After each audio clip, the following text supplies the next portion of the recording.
Good morning and welcome to Mental Health Matters with me, Dr. Audrey Tang. My co-host is Judith Crosier, and today's topic is ageing. Now, ageing is one of those areas where we seem to be very afraid of it. There's a lot of media messaging which says anti-aging, turn back the clock, and some of us, certainly around my age, Gen X, that kind of age, we're doing a lot of looking after aging parents as well, and so there is an element of concern and worry. So this is why I'm so happy to have our guest today. It's Fern Overton, and she founded Affinity Day Care CIC, and she's going to be unpacking the topic of ageing and talking to us about how we can embrace growing older.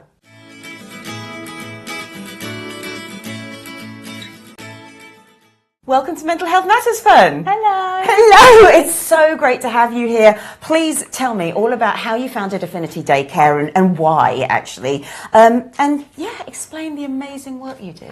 Okay, so from the beginning, I worked for a big charity in Northamptonshire who did this kind of work pre-COVID. So we did lots of work during COVID, made sure our clients that came to the day centres were looked after, had shopping, prescriptions, all of that during COVID.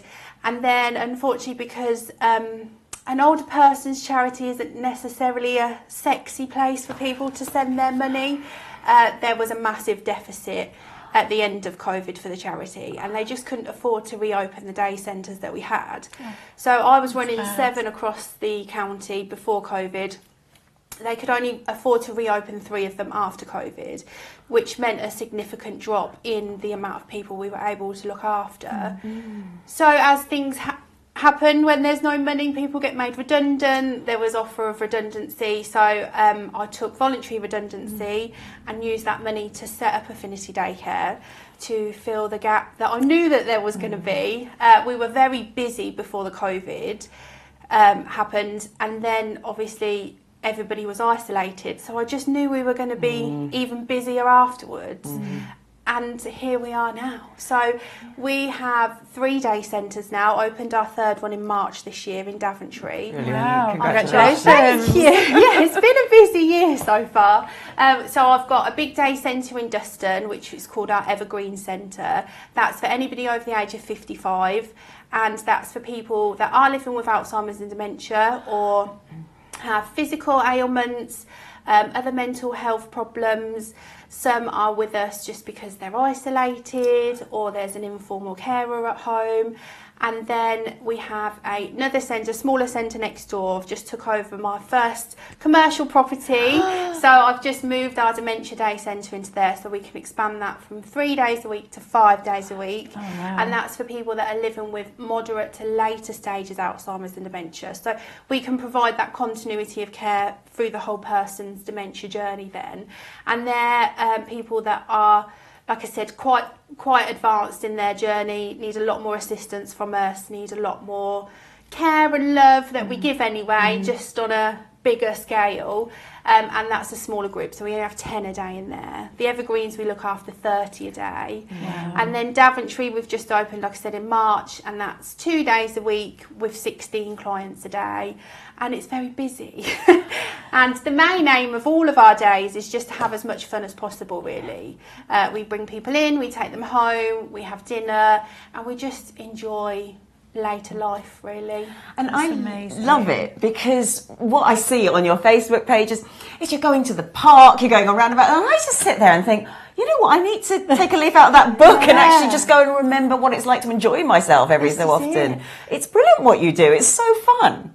But that's the point, isn't it? You know, we get so bogged down in day to day. Like, I'm 36 and I get home and I think I would love nothing just to sit and have a cup of tea and close my eyes. And then I think, I've got an 11-year-old daughter whose eyes are on me all the time, and I've got 2 young dogs and my husband, and I think actually life is for living, and we should do that. Every day is an opportunity to still be here, and we should embrace it. So I'm the same. I have to really force myself when I get home to either run around the garden or do a TikTok dance with my daughter, or just do something once a day, just to smile, really, and have fun. That's such a fantastic ethic. It really is. Yeah. Well, we had it was Dr. Denise Taylor, who is a coach, a retirement coach, and she was talking very similarly to you about this.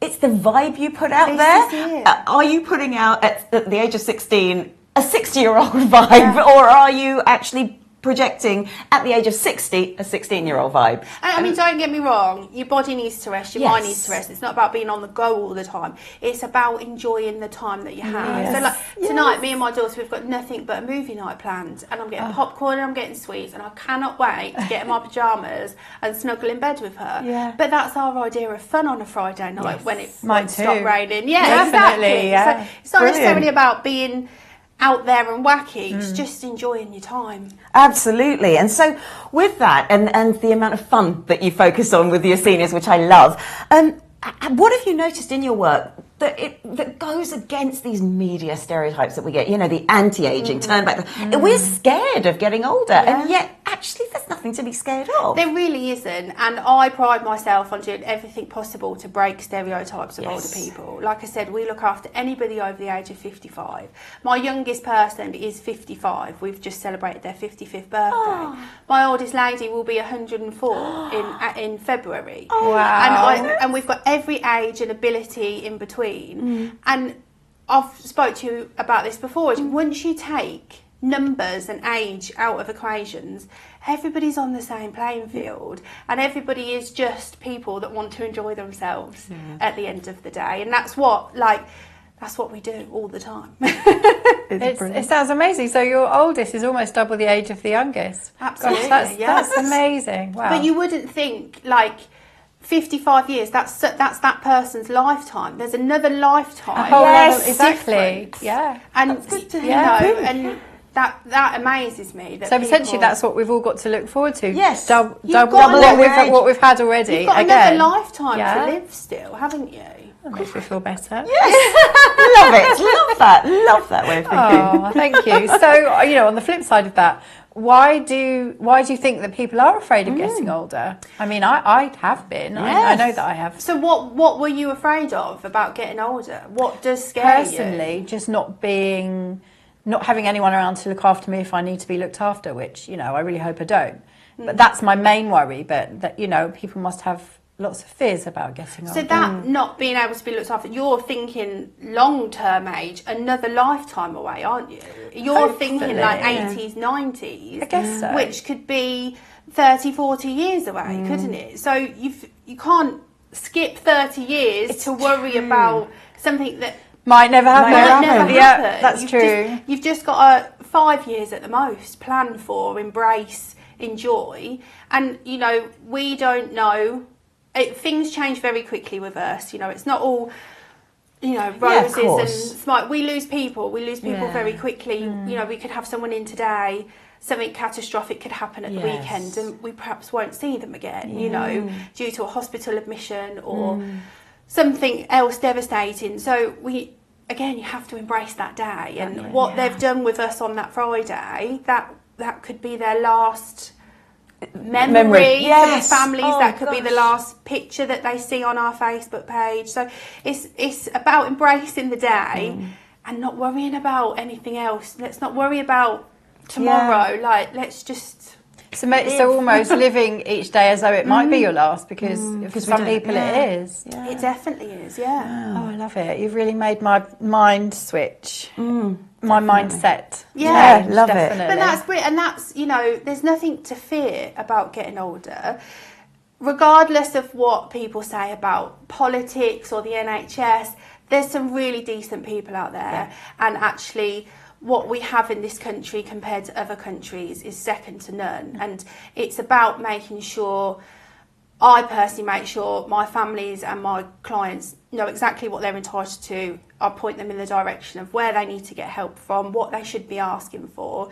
And then it's about making sure, everybody gets what they're entitled to have the whole picture of living well, not just 5 hours a day when they're with us. Yes. So that really is, kind of half answers my next question, really. Like, why is a service like Affinity so important? It's, providing activities, and also you provide transport, which is amazing. But but then you've just said you provide a lot of other, you point people in the directions of other services that they might not know about. That's it. So we've added to our fleet of minibuses this year as well. So we've just got a third minibus. So again, we can extend our reach, get more people in. They're all 16-seaters. So, you know, that's a lot of people we can look after and get in. And not only to get them in and out from the centre, we do day trips with them. We go to garden centres. We go to Abington Park and have an ice cream, you know, just to also get them out in the community, which is really important. But yeah, it's about the holistic view on somebody. You know, we could be, you know, your stereotypical old person's day centre. We wheel them in, we sit in a circle, we play bingo, perhaps help them to the loo, help them with a bit of lunch, take them home again. This is where we try to break the mould and we do it differently. I want to know every single thing about this person. If you've got to 80, I want to know what you've done, like how many amazing stories you've got, like children you've brought into the world, other people that, you know, you've shaped, like the world we live in now. I want to know everything about everybody. Like it's just, it fascinates me. So it's not just about what we do in the centre, it's about making sure they're getting attendance allowance that they're entitled to, helping them fill out blue badge forms. If they can't afford care at home, pointing them in the direction of adult social services to help them get funded, making sure they've got grab rails, we can, you know, help them get adaptations to the home like wet rooms and stuff. Just everything we can do to help them live comfortably and well, really. Wow, it's fun. It's just fantastic. And your love for what you do is just like shining through. It's going to be me. Hopefully, touch wood, it's going to be me in 50 years. Yes. And, you know, and really, my grandma was really the inspiration for it. She's 89, she's living with mixed dementia. And since the pandemic, as everybody, we've seen a massive decline in her health, really. So she comes to me twice a week at the day centre, and between then, me and my sisters and my mum, we take care of everything else around her. But now we're at the point where she does need more, and that's not necessarily something us as a family can cover the whole time. So I'm going to make sure she gets everything she's entitled to live well. And I think, I look at grandma and I think I know exactly what you need, and I'm going to apply that to everybody else we look after as well. I love it. It's beautiful. Yeah, it really is. Oh my goodness. Well, Fern is staying with us.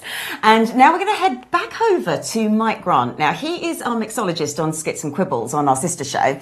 And last week we saw him talk about his career change. This week we are going to listen to him talking about how to move from old-fashioned values into shaking it up a little bit.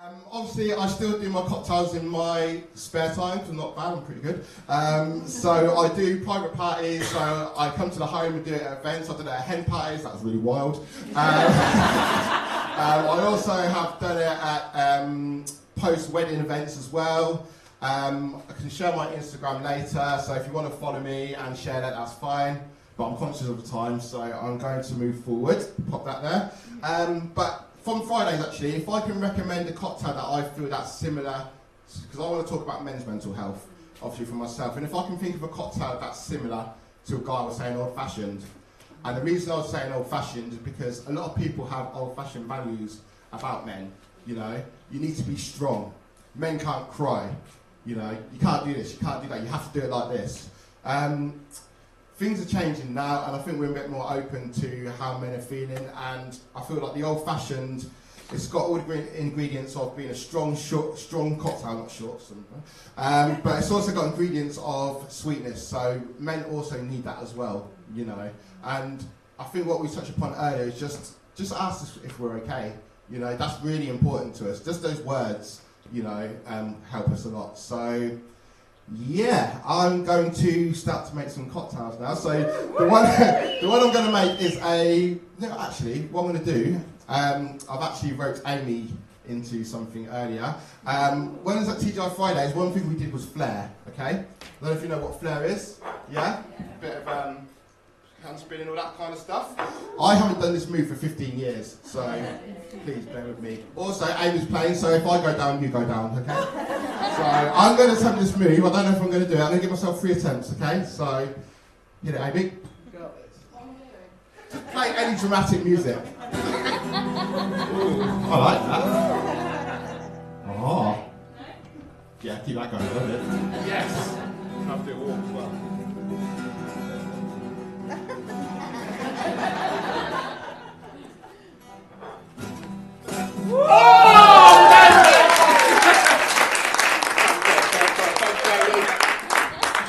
Thank you very much.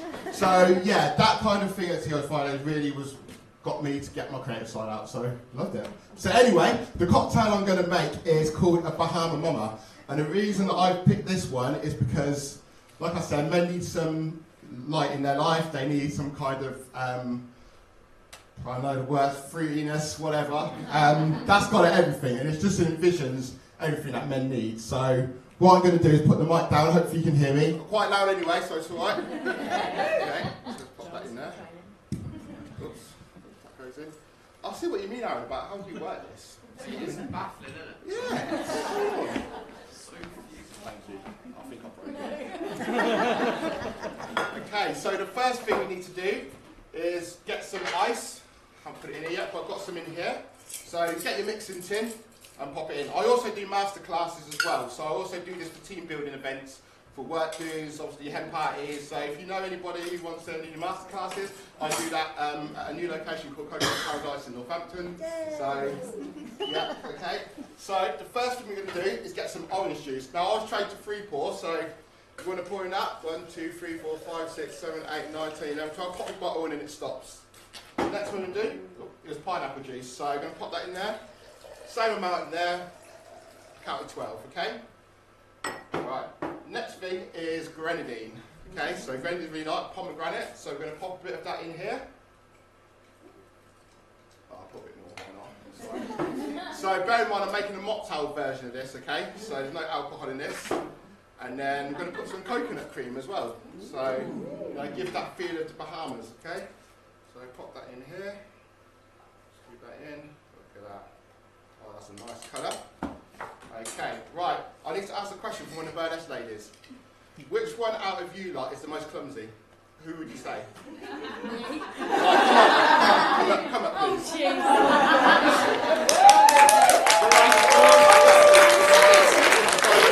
You're going to shake this for me. How's you shaking? Some of it shake really, really well. Brilliant. Okay, so you want to put your left hand on like that, and your back hand like that, okay? Okay, until it gets really cold. So give it a shake. There you go. That's it. Can you start to feel it get cold? Yeah, it's getting colder. Yeah, perfect. Okay. I just got some students. Right, perfect. Thank you. Everyone give her a round of applause. Give it a little tap to remove it. There we go, pop that off. And then we're just going to pour it into the glass. So, there we go. Look at that colour. There we go. Oh, that's a purple good shade. Well done.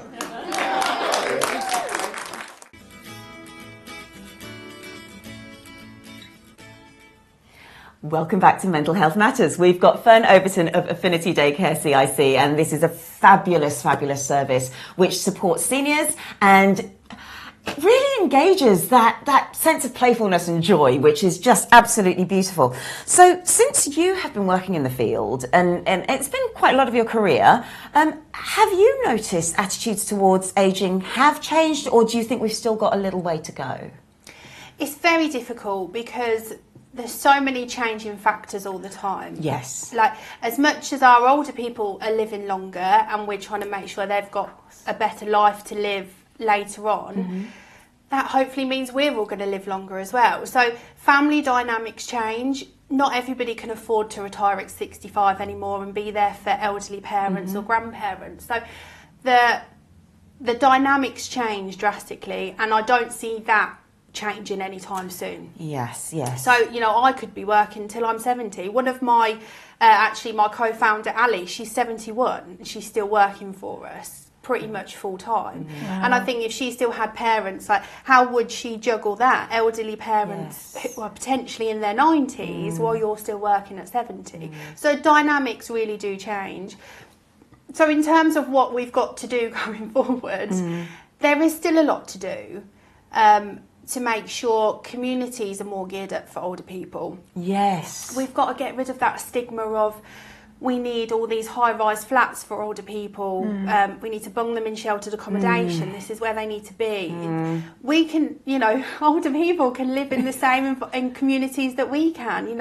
As you've said, look at our Facebook page. We still need parks to go to. Yeah. We still need wheelchair accessible roundabouts to play on. Yeah. One of my ladies for her 90th birthday, all she wanted to do was climb up the slide and go down the slide for her 90th. So wow. we walked to the park, up she went, and down we pulled her, really. But that was the best 90th birthday present that she could ever have. So it's just about seeing where we can fit older people into what we already do rather than trying to change what's out there. Yes. It's about building the infrastructure for all of us to live longer. Yes, it's about changing our mindset as much as anything else. This is isn't it, because when you think about getting older, what do you think? Do you think you're still going to be in the house that you live in now, or are you thinking maybe I'll be in a nursing home, or you think worst case scenario, don't you? When I'm older, I want to still be in the house that I live in now. My doors are wide enough to get wheelchairs through. I've got a dining room downstairs I can turn into a bedroom. I don't want to go nowhere. I want to be in that house until my dying breath. So it's about, the grand scheme of things is developers building houses for lifetimes, not for just now. There's still loads to do. Yeah, it is as simple as the infrastructure with having just wheelchair accessible doors. That could become a standard thing. Footpaths, making sure they're wide enough for a wheelchair and they're safe enough for a wheelchair. You're not going up and down over tree roots and things. Really, that leads me so well onto this next question, because I was reading a piece, it was in Greening Dementia, and this was where they'd done some research and they'd spoken to people and found out that whilst there's parks and whilst there's all these things, people with dementia are just not using them. And they were saying, that means that's because people with dementia are just not going outside and they don't see the value of it and so on. And then a second piece of research was commissioned where they actually spoke to the people with dementia as opposed to their carers. Yeah. And it turns out that the reason why they're not going to all of these things is they didn't know whether it was wheelchair accessible. Some of them weren't. You couldn't actually walk with a wheelchair on a path. They weren't sure whether there was disabled toilets. They weren't sure whether there was a car park, whether they could even access it. So there is so much to be done about the logistics, as much the urban planning, as much as anything else. So why is it so important to hear the voices of people who are experiencing the situation, not everybody else who thinks they've got the answer? Because only they know. Whether they're living with dementia or not, they still have capacity. Yes. And this is the most important, this is the in word at the moment, is capacity. And it's very true. Even our clients that are living with later stages Alzheimer's and dementia that may not necessarily have the capacity to make life decisions, they have enough variable capacity to tell me whether they want a cup of tea or a coffee. And we have to ask them all the time. Like, you will never find in my day centre anything as institutionalised as a tea and coffee list. You'll never find anything like a favourites list, because I'm going to ask them every time I make them a hot drink whether they would like a tea or a coffee, and they're going to make that decision. I'm not going to say, here's your chocolate biscuit and your cup of tea that you have every morning, because what about on Tuesday if they want a cup of coffee and a bourbon? Do you know what I mean? You have to have that space, and you have to have that, forethought to ask them yourself, because only they can tell you. Yes. Your husband can't tell you, can't speak for you, can he? And so actually, Audrey would like a shower today but not tomorrow. Audrey would probably like to go for a walk in the rain but not in the sunshine. Like, only you can make that decision. It's so true. Yeah, it is. And it's simple when you think about it. Because actually, again, it's like you're saying, take out the age and take out all of those other bits in the equation. If someone was saying on your behalf, if my husband was saying, right, Audrey's doing this, he's controlling. It's straight away. You turn into that's actually quite abusive. Yes. So it is about switching our mindset. It is. It is so simple. It's so simple, but then on the flip side, you have to think about the carers that do it 24/7. Yes, true. So the families that I meet, and in the first instance, I always say, just come and have a cup of tea with me. Pop in for a cup of tea or coffee, let's meet the family, let's meet the person, and let's just have a chat. Let's get a feel for the situation. I can always gauge then how advanced somebody may be or what they might need from us. And you're trying to have a conversation with that person living with dementia, and the families will automatically answer the questions because they do it 24/7. Yes. And it's Yeah, not of course. necessarily It's not from malicious, a bad is it? No, place at no. all. It's just that they're, and again, this is where the carers, we have to think about them as well. Like, they're autopilot all the time, especially someone living with dementia.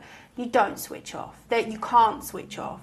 So for them to answer a question, you kind of have to say, I love that, but I just see how husband would answer or how mum would answer, and then we can go from there. And once you sort of take that away from them, you kind of see it like It's a relief. it's a relief. They don't have to worry about being on guard and making sure they say the right thing, because we're a safe environment for the individual to say whatever they want to say, answer however they want to answer. And it might be that when they go to the GP or when they go to other places, they are spoken to rather than the Yes. person And with this is dementia. So exactly they might it, just yeah. be used to it, and going to you, like you say, is a breath of fresh air because you're different. You treat individuals. And this as is people. where I say about infrastructure, not necessarily just about outside spaces and paths and roads. Again, GP surgeries, they don't have the time to sit and try and decipher what someone with Alzheimer's is saying. So they will automatically speak to the carer just to get the answer. And you think someone with dementia is sat there with acute memory loss or heightened confusion. They're not deaf. They can still hear that someone's answering for them, and then that might heighten frustration, but they can't express it. And I just think there's so many different avenues that could be taken to really look at what we do as a whole community, really, from like grassroots all the way up to hospital admissions and things like that. Very much so. Yeah, yes. Well, it's such a huge subject, isn't it? It's Oh, massive. We could be here all day. yeah. So aging well then, what does that look like to you, and how should that look like in society? It just looks like living to me. I see, Love it. I just see living, Yeah. you know, again, take the age out of it. You know, us three are all different ages, but we could all have the same interest. And once we take our ages out of it, we could all go to an ABBA tribute and have the best time and dance on tables. No one cares how old we are. We're there having fun. So going forward, it's not, you know, I just see living and enjoying what you want, experiencing new things, getting back to things you used to enjoy when you were young, giving people the opportunity to continue with hobbies and interests that they've always had. Definitely. Yeah, that just makes a whole lot of sense. Thank you. And in terms of the government, the first thing pretty much that the government did when they got to power recently was to remove the winter fuel allowance. So do you think that maybe the elderly and senior people might not be a priority of the government? I think so. Any government that got in, I don't think they see the older generation. But yeah, it's so difficult because I try not to get caught up in politics. I'm very much about people. Yes. And what I see in front of me, the clients that I look after, what they need, I will firefight that every day for them. And I will shout as loud as I can for them. In terms of things like winter fuel allowance, I think, again, whoever got into power has got a really tough job on their hands, and it is always about money. And again, this is where I think we fall down. We've had generations and generations of people speaking for us that are more about politics and money than they have ever been about people. Well, this is what I was thinking. Listening to you talking, I was thinking the government needs you there to be the To advocate for everybody. exactly, yeah. and to be the expert, and you know, they need to listen to people like you that actually know what they're talking about. And I mean, in terms of like the winter fuel allowance, I don't know, controversially or not, I don't necessarily it's a bad thing that they've done away with it, because there are older people out there that have worked really hard and do have the money, Of course. And who don't, you know, yeah. Lots and of people again, that don't. It's all about media and what the media say. Yeah. Isn't it? They've not done away with it completely. No, They're just haven't. making it means tested, which I think is 100% right. I'll be honest, I do, because also there's other means tested ways of getting money out there for people that do struggle. Yeah. So things like your attendance allowance, that's not means tested. Anybody that has to have a certain element of care in their day, whether that's coming to a day centre or, you know, needing someone to help administer medication, they are entitled to attendance allowance, and that's something like just over £100 a week. So that makes a massive difference. And I think a lot of people don't know about that. They don't know that. Yeah. And this is where, again, with government, and like you're saying about having a retirement coach, there's the holistic view that they need to take. It's not necessarily about saying, right, we need to cut money here and here. It's about saying, right, we're going to make this means tested, but did you know when you retire, You can have... this is what you should be doing. You should be joining social groups to keep yourself going. Look after grandkids where you can. Do all of this volunteering, anything to fill your time to keep yourself going. Go on a 3-year cruise if you like. Yeah. But when you get back, you can apply for this benefit that will help you. If you get diagnosed with dementia, this is the pathway you can take. There's just so much more that they could do that doesn't necessarily cost money. Yes, because it's in place. To guide, but even Yes. just the signposts themselves. You know, Yes. as soon as you retire, you should be getting a leaflet that says, keep This is this what- safe. Yeah. This is what our plan is. This is where you should go. If you've got this Yeah, it diagnosis, is. go here. If you've got this diagnosis, go here. Here are other social groups that are available to you. You know, just make it a blanket thing. It's so straightforward. And I mean, is. even in our show notes, we put links on there. It's not hard. It's, oh my goodness, yeah. Yeah, and when you say it like that, Yeah. it is simple. And this is why Just need to know about it. I've spent the last 15 years working with older people. I came from running pubs and restaurants, for goodness sake. I had no knowledge of any of this before. And I started working at a reception in a care home, and then I worked my way up to administrator in a care home. So then I started to get to know about things like continuing healthcare funding, attendance allowance, you know, FNC funding, all of that. And then got to know about the threshold for council funding, what they would pay weekly for a care home, how you would need to top up, and all of this Yeah. I've done myself over the last 15 years, and I make it a priority of mine to keep up to date with any legislation that Yes. changes, because as soon as people come in, even if they sit and have a cup of tea with me, and even if the family decide that daycare isn't for them, because it's not for everybody, as lovely as we are and as fun as we are, there are just some people that just are happy just sat at home in front of the telly. Like, that's fine. You've got to 80. Your priorities Yeah, are your choice, priorities. yeah, Like, yeah. do what you like, love. But I make a point of telling the families, right, if that's what mum or dad or granny or granddad wants to do, that's lovely. But make sure you go and Say hello. apply for this. And Go here. Make sure they're as comfortable as they can be doing that. so Fantastic. Okay. And so, what can we do interacting with senior people to make sure that we connect with them and that there's not kind of like a different branch of society, oh, that's elderly people there. How can we kind of bridge that gap, and especially when it does come to planning for their futures?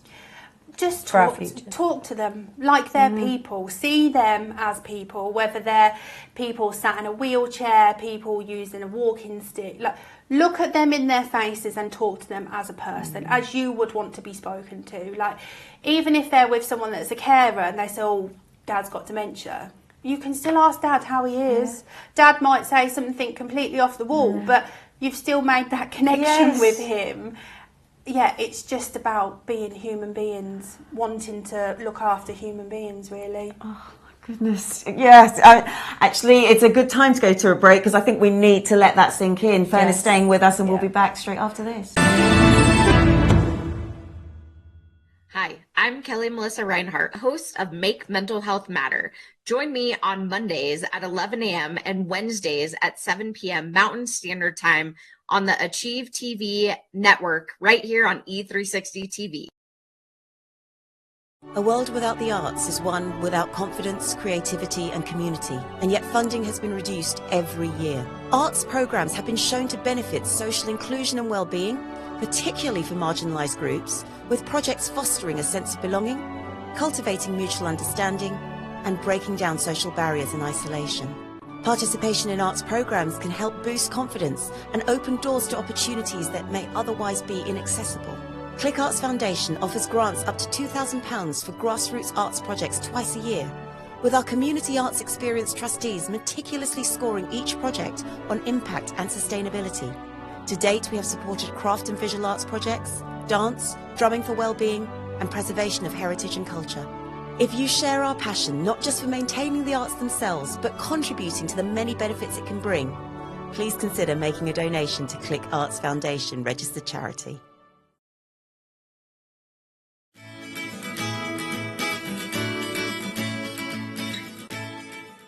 Welcome back to Mental Health Matters. We've got Fern Overton of Affinity Day Care CIC, and we are talking about ageing well.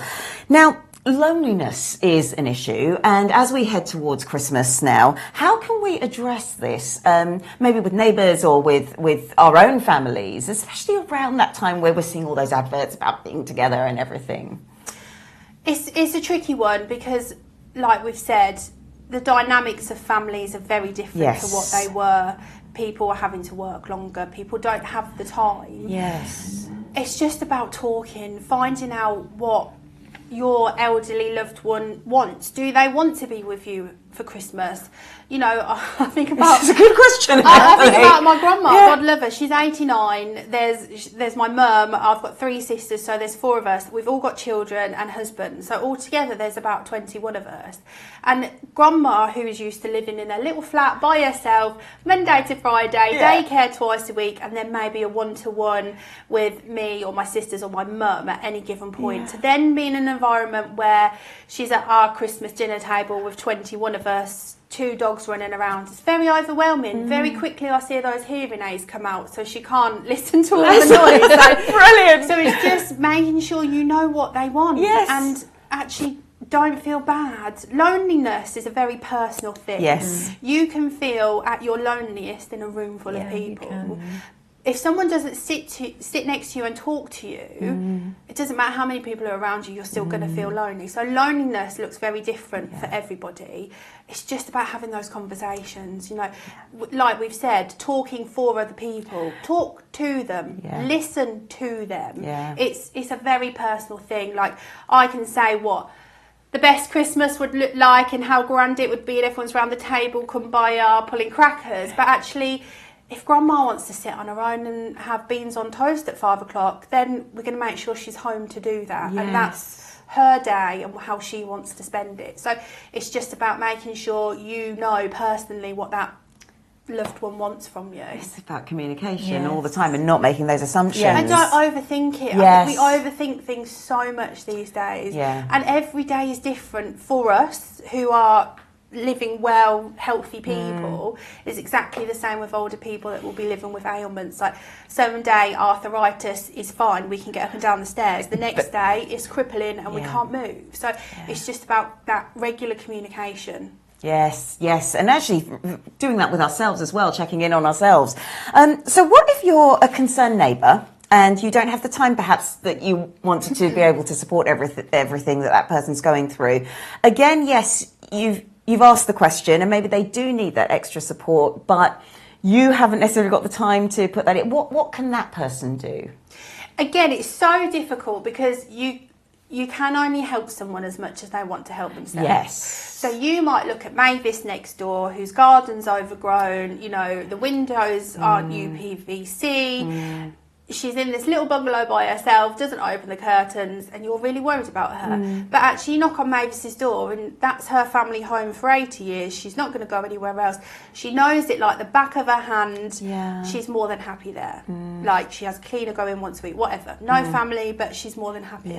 So again, it's communication. It is, isn't it? If you do come across somebody that's like, actually, I am really struggling, but there's nobody else to help me, then there are other places that you can contact. Again, adult social services, you can give them a call. It might not necessarily be a safeguarding concern, but it is a safeguarding discussion that you would like to have. People see safeguarding as a very negative word.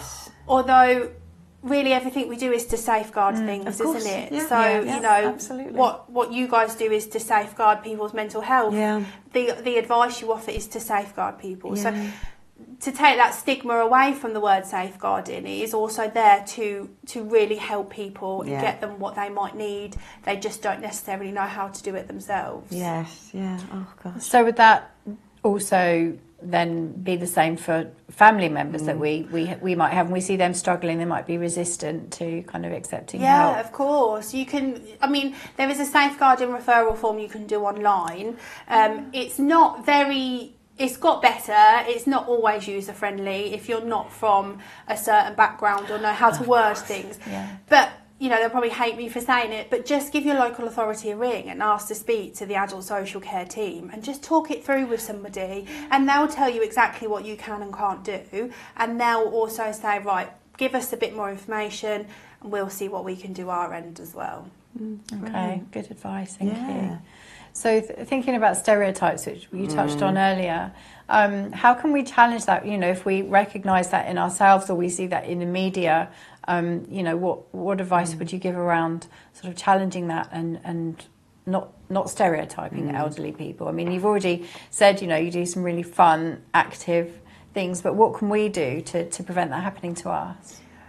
I think the first thing you need to do is think about yourself. Whenever you come across any older person, think about yourself and how you feel day to day, what you enjoy day to day now, and then just think, well, this person's me in 30 years. Am I going to feel much different in 30 years? Am I gonna still want to be able to do these things? Of course you are, because in my head I'm 18. I'm like rocking on. Like in my head I'm still a teenager, but in reality I'm not, but I still behave like I am. And I think actually when you're 80 or 90 or 100 in one of my ladies' cases, like you just have to think about yourself and how old you would perhaps feel. Would you feel much different? Yes. Because they probably don't. And speak to them on that level and give them opportunities on that level as well. Oh, lovely. Yeah, it's great. I just think that's really, really good advice, because, you know, you might look and see an old person, but inside there's a person. Yeah, you and know, they're feeling something completely different. Exactly. But when you say older person, that's literally anybody that's older than you. Yeah, that's true.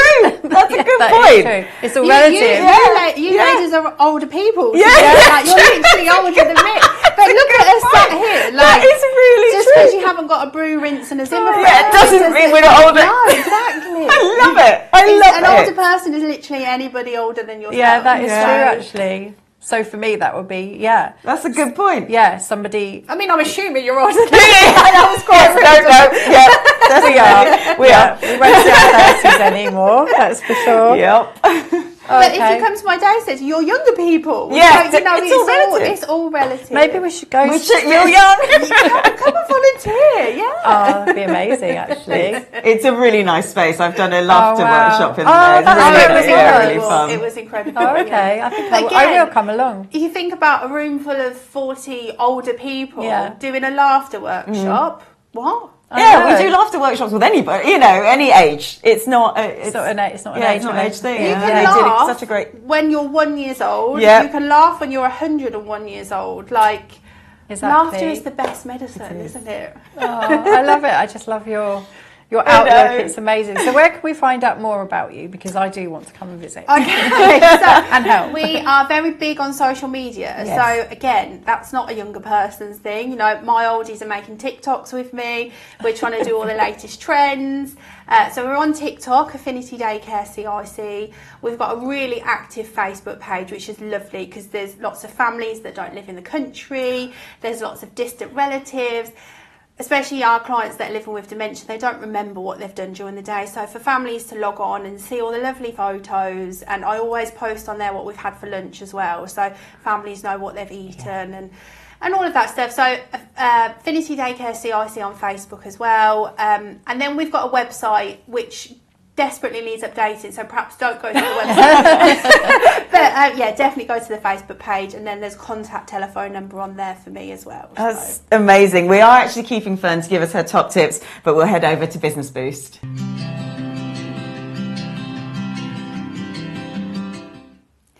In Business Boost today, I thought I would give a few things that we can be mindful of when it comes to working with people older than us. And that can be anybody, depending on your age. It's not about the non-discriminatory policies or the laws. I mean, they are in place for a good reason, but it's about being mindful. Be aware that people you work with may have carer responsibilities, because that means they might need to take people to appointments. And depending on what that responsibility entails, it could be appointments during the week that are quite frequent.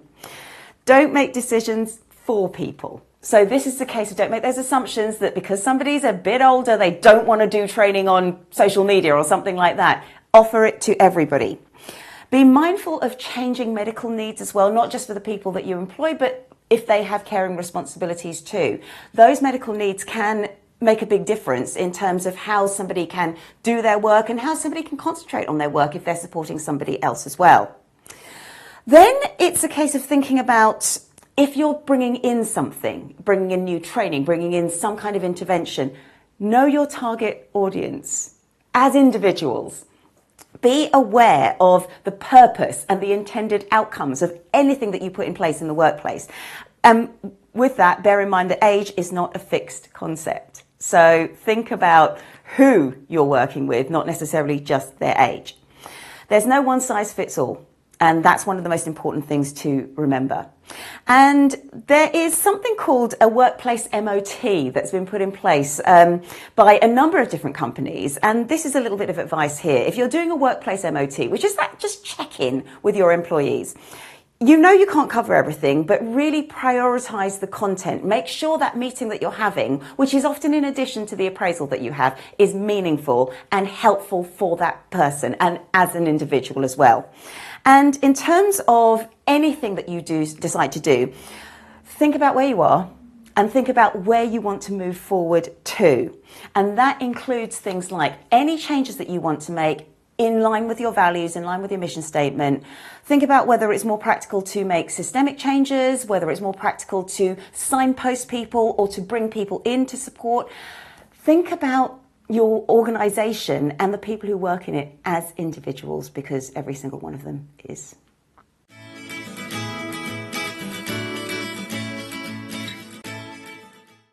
Well, we've reached the last part of the show. It's been fascinating. So fascinating, And honestly. There's so much to take away. One of the key things is to treat people as individuals no matter what and not make assumptions. That's one of the things for me, definitely. That's a huge thing, I think. Yeah, definitely. That came across, in kind of everything you said. For me, I think it's not to worry too much about getting old. I started off by saying I'm kind of worried about not being looked after, and I meant by the government, by society. But that, that's out of our hands. So I think it's just to remember that in 30 years' time, when I am old, hopefully I will be, I'm still going to be the same person and still want to do the same things, hopefully. Yeah, and it's that privilege of getting older. It's exactly, yeah. It's an absolute privilege to get older. It really is. It's brilliant. And then just your key point of anyone who's older than you is an older person. So just that has actually completely opened my mind, because now it's like, of course, which means that anyone is just a person. If I don't want to look at it in that way, then we just take out older or younger. Yeah.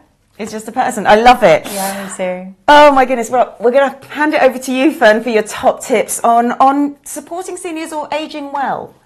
So the 3 top tips have to be actually what I've based Affinity on. Our 3 core values are care, friendship and fun. And I think if you take those 3 top tips with you, any interaction with an older person, think about care. What do they need for you to be caring towards them? Because they will give you as much care back as you give them, honestly. These people have lived a life. They've lived an amazing life. They've got so much love and care to give back. So whatever you project, you'll get back. So care, think about, just care for everybody. If we all woke up and were a little bit more caring every day, the world would be a better place, wouldn't it? Yeah. Friendship, see everybody as a friend and how you would speak to your friends and what you would do to have a good friendship. Treat people with that respect as well. And fun. Every day should be as much fun as possible. I think that's such a brilliant brilliant thing to have in the back of your mind every day. I need to do one thing that's fun. I think so. Because there's so much to be bogged down about, isn't there? And actually, on the grand scheme of things, life's really good. Life is really good, and we should enjoy it. Oh, I love it. Well, let us know in the comments what you're doing to have fun. Thanks for tuning in, and see you next week.